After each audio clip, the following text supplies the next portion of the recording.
i kho thang bui idam mo kan ven mu khat ve chi bai mu le kanin mukhat le mai tak chibai kha ilo ven kai nok ve ta ve nia hei kan chang cheve ta khop moi ani nang kha ilamal ta chewem ni niri himole khai u tv to mai lo mu le i senior lu tuk don lo mu le ko fa ti hin i fa de chun la vel mai don sin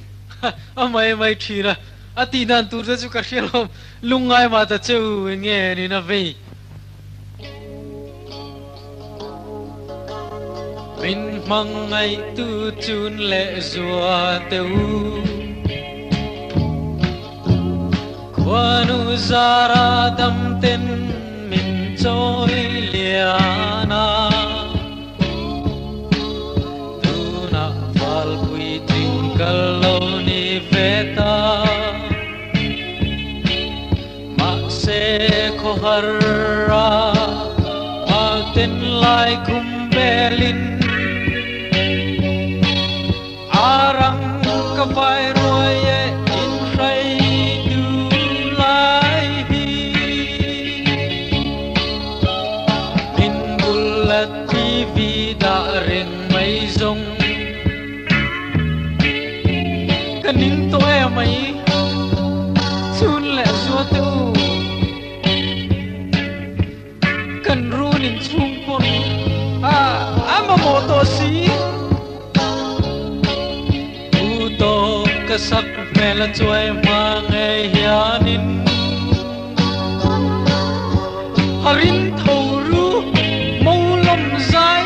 rel ve ang in oi rei luai chung le chua te CRP mut reng mai song kanin ko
not